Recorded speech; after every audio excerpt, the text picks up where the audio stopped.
Hey guys, Xaryu here, and today we are back on the Method YouTube channel talking about a Silvershard Mines game. I wanted to take some time to walk you through it and kind of strategy. Last time I played Arcane on Twin Peaks and kind of walked you through that.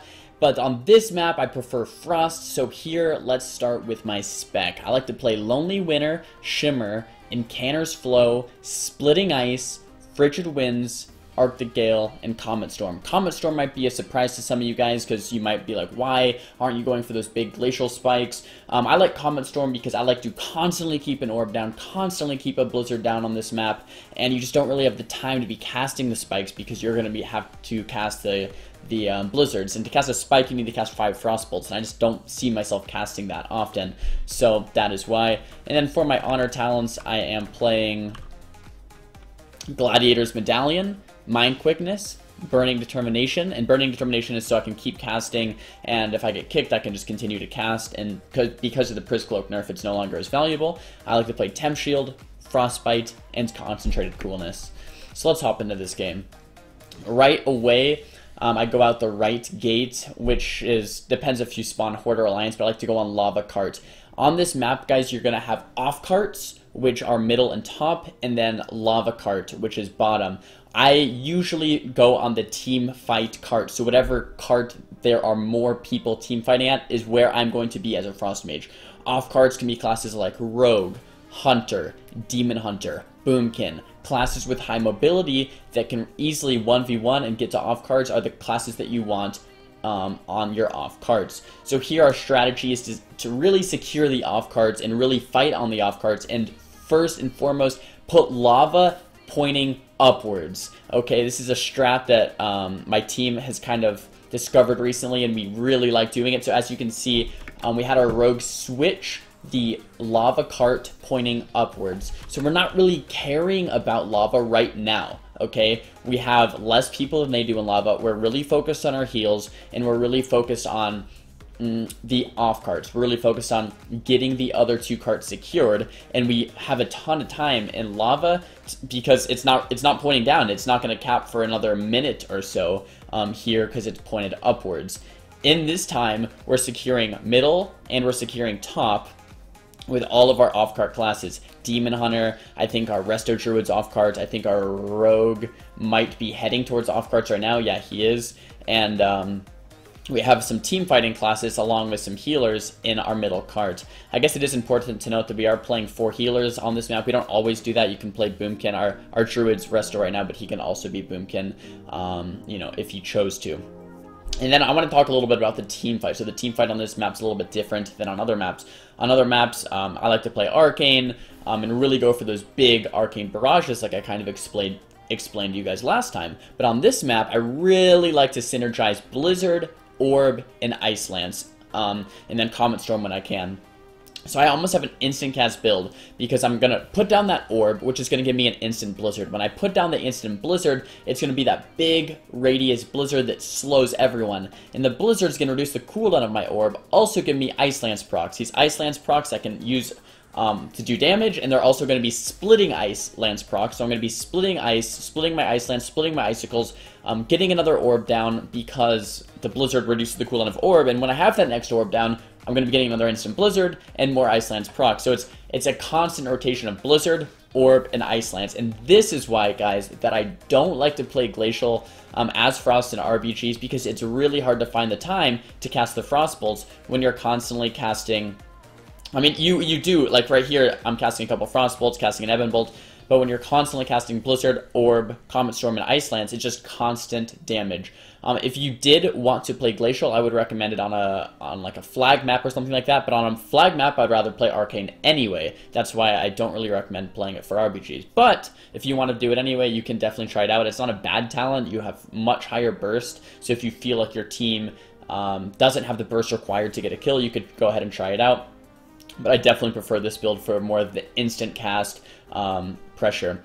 So what I really want to talk about in this game too is just how important the frost slow really is. The Arctic Gale talent makes your blizzard have a larger radius and do more damage. guys, when I have a Blizzard down, it pretty much covers the entire cart, keeping every person in the cart 65% slowed. So that's so important, guys, to really note. Having that orb down and that Blizzard down, keeping their entire team 65% slow while they're in the cart is invaluable. It's like having a slow on all of them all the time. But in addition to that, I'm doing good AoE pressure and solid burst. So Frost Mage on this map is really just a 10 out of 10. I keep everyone slowed, so even if I was doing close to no damage, I would be valuable, right? If I did zero damage, but kept everyone very, very slow, 65% slow in the cart, that would be in itself pretty decent. However, I'm doing usually top 5, you know, I'm doing about a little less than a Warlock, maybe a little more than a Shadow Priest, similar damage to like a Demon Hunter, more than a Warrior usually, as a Frost Mage, and I'm keeping them all slowed, but I'm also bringing Burst down to the table. And what I mean by that is when I have my Icy Veins Orb available, when I have, you know, Icy Veins Orb, and I have the Comet Storm and the Spam Ice Lances, I can really burst someone down while keeping them all slowed, while doing good spread pressure. So I really just bring so much to the table here as a Frost Mage. So as a Frost Mage on this map, as I mentioned earlier, you really want to find the team fights. You don't want to just be going to off carts, or you can, but not very often. Reason being, Frost Mages aren't great in 1v1s right now. Your off cart classes, guys, are classes that really excel in 1v1s. Like I said earlier, Demon Hunter, Boomkin, maybe a Rogue, not a UA Warlock, right? Not a Mage. A Hunter would be good. Classes that can really survive in 1v1s and really do well in 1v1s. Frost Mages, on the other hand, should be in the team fight all the time because of all of the advantages they give to the team fight, the AoE slows, the good burst, and the good spread pressure. If you have a Frost Mage going to an off-cart, which I have done before, because in previous expansions, it was very good to off-cart as a Frost Mage, you just kind of die, and it isn't really good because your class definitely does not excel in a 1v1. If you get a Hunter, a Rogue, or a Boomkin, or a Demon Hunter in a 1v1 situation off-cart, you're going to lose the 1v1, most likely, as a Frost Mage, and you would just much rather benefit your team in the other ways in the team fight. So guys, if your RBG leader is telling you to off-cart as a Mage, just tell them, I'd rather team fight, let's have a Demon Hunter off-cart, and really just focus on the big AoE slows within the team fight to get that big AoE pressure with all of the burst. So guys, I wouldn't worry so much about deaths on this map as much. As you can see, a lot of my team members are dead, but the objective is all about capping the carts, right? So if you die, it doesn't really matter. Here, I'm just trying to slow everyone as much as I can getting to top, so I'm not really trying to team fight or play separately to top or 1v1 at top. I'm just trying to slow them so they don't get top. Unfortunately, I died, and I think they're going to kill my Demon Hunter, so they might get top at that last second. But guys, what I really want you to know is that this map doesn't matter if you die or not. If you guys all Zerg lava, all die, but you get lava, and then you res, and then you all Zerg middle, get middle, and then you die, and then you res, then guess what? You're winning. You're on the winning team. So keep your eyes on the prize. Keep your eyes on the objective here on this map. Don't get discouraged if you die. I've had teams that actually beat us when we are killing them all game, but they're playing the objective better by getting those cards at the last second, really just running it at the last second. They also changed this map, this patch in 7.2.5, that I kind of wanted to note that if you cap lava or middle or top, it's not going to respawn until the next cart that you cap. So say, for example, you cap lava and middle and top haven't captured yet. Lava isn't going to respawn until either middle or top capture, and then lava will respawn.